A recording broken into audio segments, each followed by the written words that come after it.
जय हिंद दोस्तों, आप लोगों का स्वागत है हमारे यूट्यूब चैनल सीजीपीएससी और सीजीफ व्यापम पर। दोस्तों, आज आप लोगों के लिए संविधान के महत्वपूर्ण भाग राज्य के नीति निर्देशक तत्व से 20 अति महत्वपूर्ण प्रश्न लाया गया है दोस्तों, जो कि आगामी भर्ती परीक्षाओं में लगातार पूछे जाने की संभावना है। और पिछले एग्जाम हुए थे दोस्तों, इसमें से क्वेश्चन है वो बिल्कुल आया है। तो उन प्रश्नों को मैं लेकर आया हूँ जो कि एग्जाम के दृष्टिकोण से बहुत ही ज़्यादा महत्वपूर्ण है, क्योंकि भारत के संविधान से दोस्तों आज के टाइम पे ज़्यादा से ज़्यादा क्वेश्चन है वो देखने को मिलते हैं। तो हर टॉपिक है वो आप लोगों के बीच में लाने का प्रयास किया जा रहा है, तो इसको जरूर देखिएगा और साथ में लास्ट तक देखिएगा। जितने भी नए दोस्त हमारे इस वीडियो को पहले बार देख रहे होंगे वो हमारे चैनल को अवश्य सब्सक्राइब करिएगा, साथ में बेल आइकन को भी प्रेस करिएगा ताकि आप लोगों को नोटिफिकेशन के माध्यम से है ना वीडियो का लिंक है वो प्राप्त होता रहे। तो चलिए दोस्तों, राज्य के नीति निर्देशक तत्व से कुछ महत्वपूर्ण प्रश्न जो लगातार पूछे गए हैं एग्जाम में, उन प्रश्नों को हम लेकर आए हैं। तो देखिए पहला प्रश्न क्या बोलता है।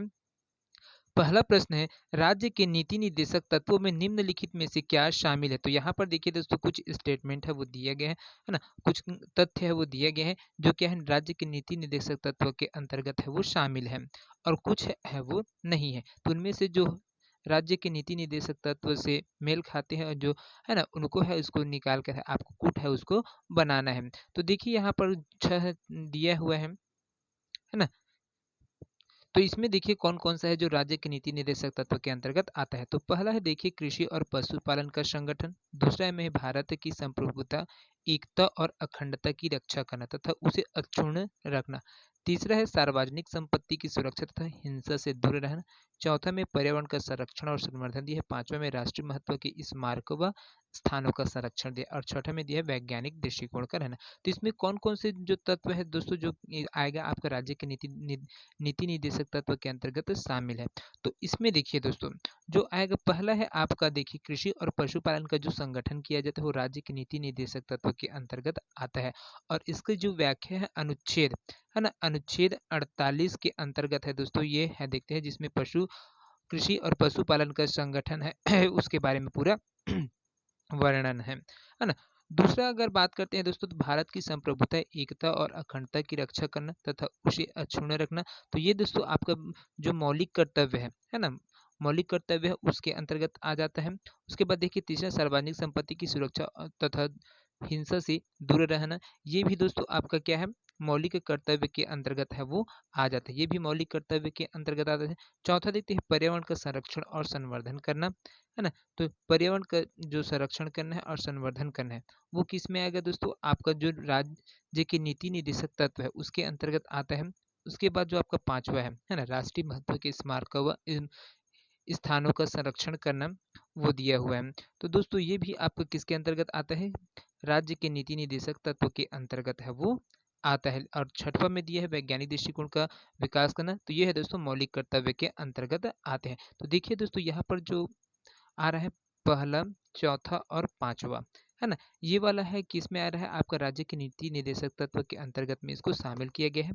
और साथ में बाकी आपका दूसरा और तीसरा और छठवा ये आपके मौलिक कर्तव्य है ना। तो इसको अलग करना है और इस प्रकार से जो आपको ऑप्शन सी दी है 1 4 5 वो बिल्कुल सही हो जाएगा। चलिए अगला प्रश्न की ओर हम बढ़ते हैं दोस्तों। अगला है यहाँ पर देखिए निम्नलिखित में से क्या एक राज्य के नीति निर्देशक तत्वों का उद्देश्य नहीं है।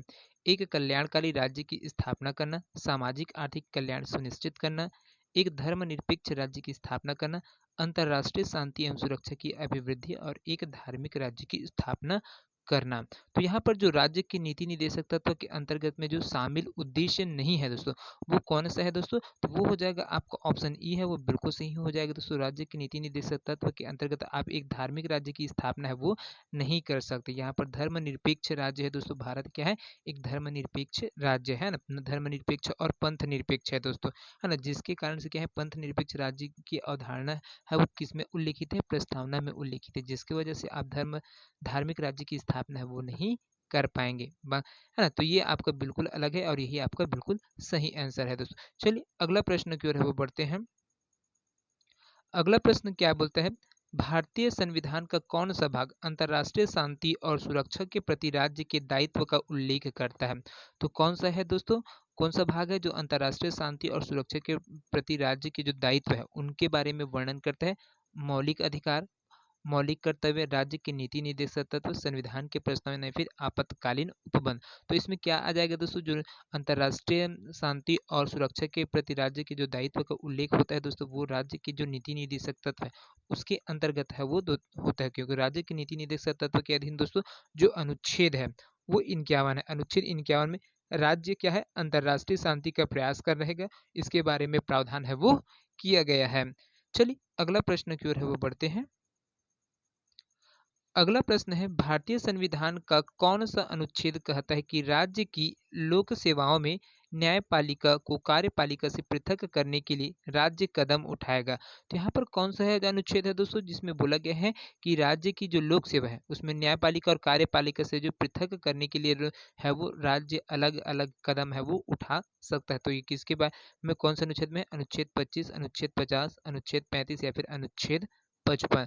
तो इसका जो करेक्ट आंसर है दोस्तों वो हो जाएगा आपका ऑप्शन बी है, वो बिल्कुल सही हो जाएगा दोस्तों। अनुच्छेद 50 के तहत है दोस्तों जो न्यायपालिका और कार्यपालिका के पृथक करने के लिए राज्य है वो कदम उठा सकता है। चलिए अगला प्रश्न की ओर है वो बढ़ते हैं। अगला प्रश्न है 5वां नंबर का क्वेश्चन है, निम्नलिखित में से भारत के संविधान के किस अनुच्छेद में अपने लोगों का पोषाहार स्तर एवं जीवन स्तर ऊंचा करने और लोक स्वास्थ्य को सुधारने को राज्य का प्राथमिक कर्तव्य माना गया है। दोस्तों किसके तहत माना गया है, कौन से अनुच्छेद के तहत है माना गया, और इसमें उसका जो प्रावधान है किया गया वो किस में किया गया। तो अनुच्छेद 44 में, अनुच्छेद 45 में, अनुच्छेद 46 में या फिर अनुच्छेद 47 में। तो देखिए दोस्तों यहाँ पर जो संविधान के जो अनुच्छेद 47 है दोस्तों, है ना, है ना, उसके तहत है वो बताया गया है। तो यहाँ पर देखिए अलग अलग बात है, उसमें देख लेते हैं। अनुच्छेद 44 क्या है दोस्तों, तो ये क्या करते हैं, अनुच्छेद 44 में जो प्रावधान है वो क्या कहते हैं, एक समान सिविल संहिता है उसके बारे में वर्णन किया गया। अनुच्छेद 45 की अगर बात करें तो प्राथमिक शिक्षा और उसका देखभाल करने के लिए 45 अनुच्छेद है उसमें बताया गया, उसका प्रावधान रखा गया। अनुच्छेद 46 की अगर बात करें तो उसमें शैक्षणिक और आर्थिक सहायता करने की बात है वो कही गई है। लेकिन आपका जो अनुच्छेद 47 है दोस्तों उसमें लोगों का पोषाहार और जीवन स्तर ऊंचा करने और जो लोक स्वास्थ्य को सुधारने के लिए प्रयास किया गया दोस्तों, और इसमें उनका प्रावधान है वो रखा गया। तो इस प्रकार से जो आपका ऑप्शन डी है वो बिल्कुल सही हो जाएगा दोस्तों। चलिए अगला प्रश्न की ओर है वो बढ़ते हैं। अगला प्रश्न है दोस्तों, देखिए राज्य के नीति निर्देशक तत्वों में निम्न में से क्या सम्मिलित किया गया। तो यह कुछ स्टेटमेंट है वो दिया गया है, कथन है वो दिया गया है, जिसमें आपका जो है वो राज्य के नीति निर्देशक तत्वों में सम्मिलित है, शामिल है, उसको है वो निकाल कर है कुट में है वो सही आंसर है वो लगाना है। तो देखिए दोस्तों यहाँ पर देखिए पहला में दिया है नागरिकों के लिए समान नागरिक संहिता, राज्य की अखंडता, एकता और संप्रभुता की रक्षा करना और उसे बनाए रखना, औद्योगिक प्रबंध में श्रमिकों की भागीदारी, सार्वजनिक संपत्ति की सुरक्षा, देश की रक्षा करना और कृषि और पशुपालन का संगठन करना है बोला गया है दोस्तों। तो यहाँ पर इसका क्या हो जाएगा, तो देखिए जो राज्य की नीति निर्देशक तत्व में जो शामिल चीज़ है दोस्तों वो है पहला आपका नागरिकों के लिए जो सम्मान नागरिक संहिता है वो है आपका मिला हुआ है। उसके बाद जो आपका औद्योगिक प्रबंध में श्रमिकों की जो भागीदारी है वो आपको ये राज्य की नीति निर्देशक तत्व के अंतर्गत है देखने को मिलता है और इसमें जोड़ा गया है। और साथ में आपका जो चौथा है दोस्तों सार्वजनिक संपत्ति की सुरक्षा करना। तो ये जो तीनों है दोस्तों, है ना, ये थोड़ा सा देखिए यहाँ पर नागरिकों के लिए जो समान नागरिक संहिता है वो वाला आएगा, है ना। उसके बाद जो आपका औद्योगिक प्रबंध में श्रमिकों की भागीदारी है वो आएगा, और आपका जो दोस्तों कृषि और जो पशुपालन का संगठन है ये तीनों है आपका किस में आएगा, राज्य के नीति निर्देशक तत्व में। और बाकी है जो क्या है आपका जो मौलिक कर्तव्य है उसमें है वो बताया गया है दोस्तों। चलिए अगला प्रश्न की ओर है वो बढ़ते हैं। अगला प्रश्न है, देखिए भारतीय संविधान के किस भाग में समान सिविल संहिता की बात की गई है, प्रस्तावना में, मौलिक अधिकारों में, राज्य के नीति निर्देशक तत्व में, और कोई नहीं। तो इसका जो करेक्ट आंसर है क्या हो जाएगा दोस्तों, जो भारत है ना, तो संविधान के जो भाग है दोस्तों उसमें जो राज्य के नीति निर्देशक तत्व वाला भाग है दोस्तों उसमें बताया गया कि समान सिविल संहिता की बात है बताया गया, और उसके बारे में व्याख्या है वो पूरी तरीके से किया गया है दोस्तों। चलिए अगला प्रश्न की ओर है वो बढ़ते हैं।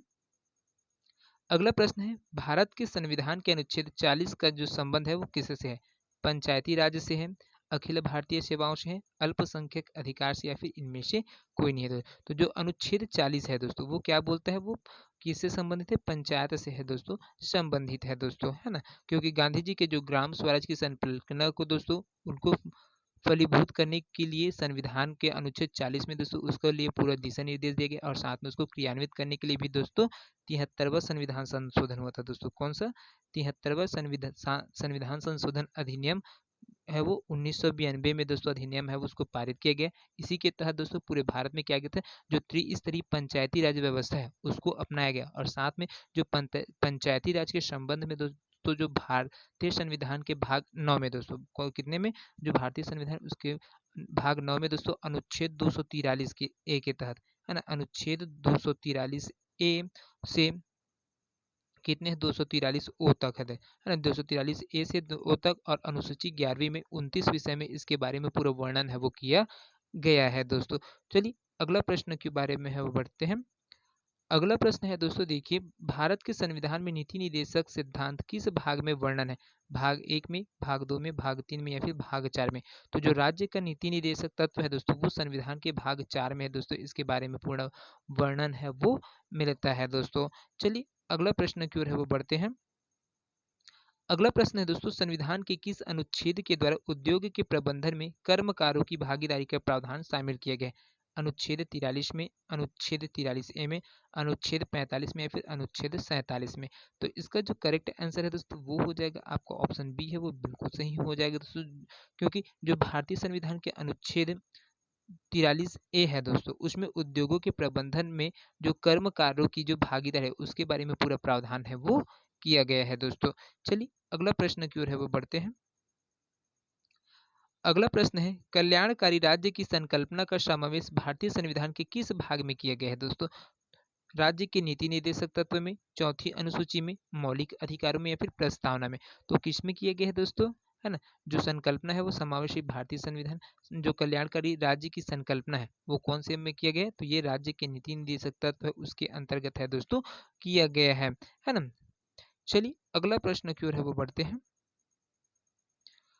अगला प्रश्न है, भारतीय संविधान में राज्य के नीति निर्देशक तत्वों को निम्न में से किस देश के संविधान से लिया गया है? ब्रिटेन से, अमेरिका से, आयरलैंड से या फिर जापान से दोस्तों? तो जो राज्य का नीति निर्देशक तत्व है दोस्तों वो कौन से राष्ट्र के जो संविधान है दोस्तों उससे लिया गया है? तो इसका जो करेक्ट आंसर है दोस्तों वो हो जाएगा आपका ऑप्शन सी है, बिल्कुल सही हो जाएगा दोस्तों, आयरलैंड से है दोस्तों, है ना, आयरलैंड से है वो लिया गया है। चलिए अगला प्रश्न की ओर है वो बढ़ते हैं। अगला प्रश्न है यहाँ पर, समान कार्य के लिए समान वेतन भारत के भारतीय संविधान के किस भाग में सुनिश्चित किया गया? एक है मौलिक अधिकार में, राज्य के नीति निर्देशक सिद्धांतों का अंग, मौलिक कर्तव्य या फिर आर्थिक अधिकार है दोस्तों? तो क्या है यहाँ पर जो समान कार्य के लिए जो समान वेतन का प्रावधान किया गया दोस्तों किस में किया गया? तो वो बताया गया आपका राज्य के नीति निर्देशक सिद्धांतों का क्या है, यह अंग है दोस्तों, क्योंकि अनुच्छेद 39 है दोस्तों। कौन सा अनुच्छेद?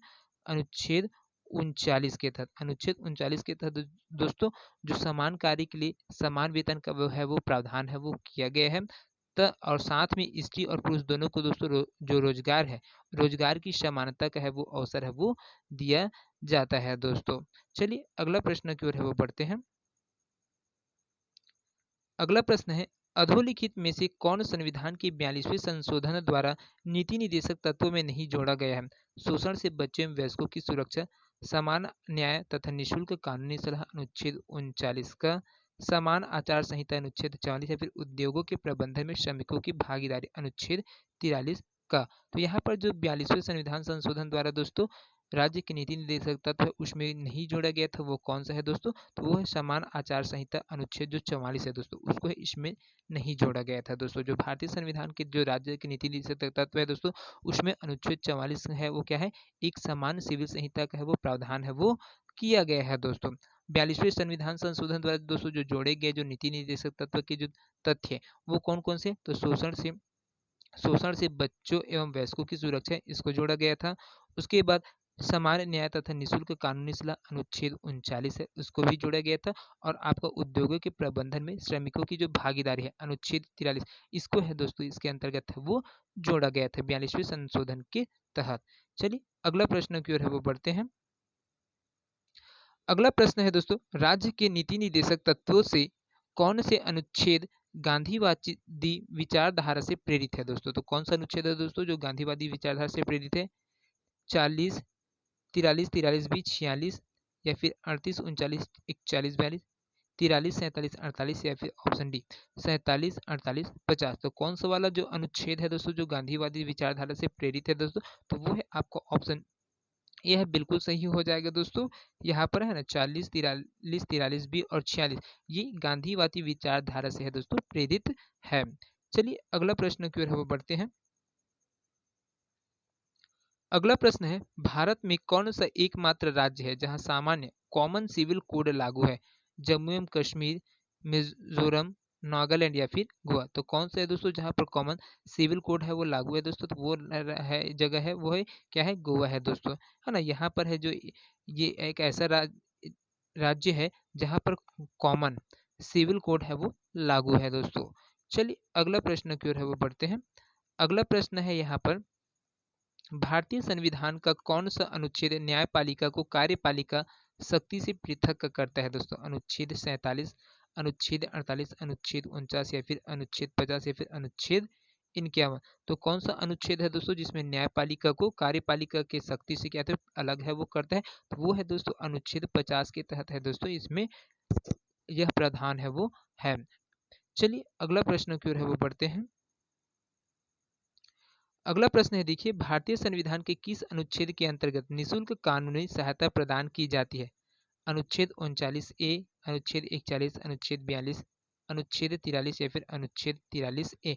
तो कौन सा है दोस्तों, कौन सा अनुच्छेद है जिसमें निःशुल्क कानूनी सहायता वो प्रदान किया जाता है? तो दोस्तों वो है आपका अनुच्छेद 39 ए, है ना। अनुच्छेद 39 ए के तहत है दोस्तों निःशुल्क कानूनी सहायता है वो हमें प्रदान है वो की जाती है।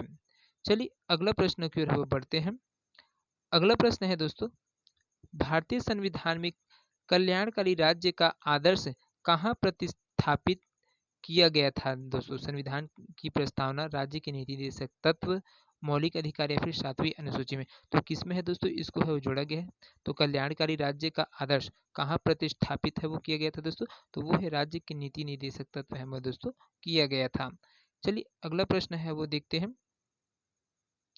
अगला प्रश्न है, देखिए भारत के संविधान के भाग 4 में अंतर्विष्ट प्रावधानों की संदर्भ में निम्नलिखित कथनों में से कौन सा या फिर कौन से सही है? तो इसको देखिए दोस्तों, 3 कथन है वो दिया गया है। वे न्यायालय द्वारा प्रवर्तनीय होंगे, वे किसी भी न्यायालय द्वारा प्रवर्तनीय नहीं होंगे। और तीसरा दिया गया है, इस भाग में अधिकथित सिद्धांत राज्य के द्वारा कानून बनाने को प्रभावित करेंगे दोस्तों। तो जो संविधान का भाग 4 है दोस्तों, जो राज्य के नीति निर्देशक तत्व है ना, उसमें जो कथन है दोस्तों उसके बारे में बताया गया है सही है, वो कौन सा है? तो वो है दोस्तों, यहाँ पर देख सकते हैं आपका जो दूसरा है, वे किसी भी न्यायालय द्वारा प्रवर्तनीय नहीं होंगे दोस्तों, इसको है वो सही है। और इस राज्य में अधिक अधिक कथित सिद्धांत राज्य के द्वारा कानून बनाने को प्रभावित है वो करता है ना। तो ये दोनों वाला स्टेटमेंट है दोस्तों बिल्कुल सही, लेकिन जो आपका पहला है वो बिल्कुल गलत है। तो इस प्रकार से देखिए आपका ऑप्शन डी है वो बिल्कुल सही हो जाएगा। चलिए अगला प्रश्न की ओर है वो बढ़ते हैं। अगला प्रश्न है, देखिए भारतीय संविधान के अंतर्गत धन का केंद्रीकरण किसका उल्लंघन करता है? समता का अधिकार, राज्य की नीति के निदेशक तत्व, स्वतंत्रता का अधिकार या फिर कल्याण की अवधारणा। तो इसका जो करेक्ट आंसर है दोस्तों वो हो जाएगा आपका ऑप्शन बी है वो बिल्कुल सही हो जाएगा, राज्य के नीति निदेशक तत्व। चलिए अगला प्रश्न है उसके बारे में चर्चा कर लेते हैं। अगला प्रश्न है, देखिए निम्नलिखित में से कौन सा एक सही सुमेलित नहीं है दोस्तों, जो गलत है उसको हमें देखना है। तो अनुच्छेद 39 के तहत दोस्तों सामान्य न्याय एवं निःशुल्क विधिक सहायता है वो प्राप्त होता है। अनुच्छेद 40 के दोस्तों ग्राम पंचायतों का वो गठन किया गया जिसमें त्रिस्तरीय है ना पंचायत त्रिस्तरीय चुनाव है उसको कराया जाता है और उसके बारे में पूरा वर्णन है वो मिला है। अनुच्छेद 44 से दोस्तों जो समान नागरिक संहिता के बारे में बताया, और अनुच्छेद 48 से दोस्तों न्यायपालिका का कार्यपालिका से पृथक्करण है दोस्तों। तो यहाँ पर जो सुमेलित नहीं है दोस्तों वो हो जाएगा आपका है ना, ऑप्शन डी है वो बिल्कुल सही हो जाएगा दोस्तों। अनुच्छेद 48 के तहत दोस्तों न्यायपालिका का कार्यपालिका से है वो पृथक्करण है वो नहीं किया जाता है। तो जो न्यायपालिका है से कार्यपालिका से पृथक्करण है दोस्तों वो अनुच्छेद 50 के अंतर्गत है वो प्रावधान किया गया है दोस्तों, ना कि 48 के अंतर्गत। तो यही आपका ऑप्शन डी है वो बिल्कुल सही हो जाएगा। चलिए अगला प्रश्न की ओर है वो बढ़ते हैं। अगला प्रश्न है, राज्य के नीति निर्देशक सिद्धांत के विषय में सही क्या है? यह नैतिक आदर्श के रूप में महत्वपूर्ण है, यह संविधान की व्याख्या में सहायक है, यह शासन के मूल्यांकन का आधार है और उपयुक्त सभी। तो यहाँ पर देखिए दोस्तों, जो राज्य के नीति निर्देशक सिद्धांत के अंदर में जो विषय है दोस्तों, जो सही है वो क्या है, ये सभी है दोस्तों। नैतिक आदर्श के रूप में महत्वपूर्ण ही है, संविधान की व्याख्या में सहायक करता है दोस्तों, सहायता करता है ना? और शासन के जो मूल्यांकन है उसका प्रमुख आधार है दोस्तों। इस प्रकार से आपको ऑप्शन डी है वो बिल्कुल सही हो जाएगा। चलिए अंतिम प्रश्न की ओर है वो बढ़ते हैं आज के इस वीडियो में। अंतिम प्रश्न ये देखिए, सरकारी कर्मचारी को हड़ताल करने का अधिकार के विषय में सही क्या है दोस्तों? यह एक मूल अधिकार है, यह एक कानूनी अधिकार, यह एक नैतिक अधिकार या फिर उपयुक्त में से कोई नहीं। तो इसका जो करेक्ट आंसर है दोस्तों वो हो जाएगा आपका उपयुक्त में से कोई नहीं। तो दोस्तों ये कुछ प्रश्न है जो लाया गया था, जो कि लगातार पूछे गए हैं। तो आप लोगों को कैसा लगा हमें कमेंट करके अवश्य बताइएगा। वीडियो पसंद आया होगा दोस्तों तो ज़्यादा से ज़्यादा लोगों तक शेयर करिएगा, है ना? तो मिलते हैं अगले वीडियो में, तब तक के लिए जय Hind. Thank you so much दोस्तों।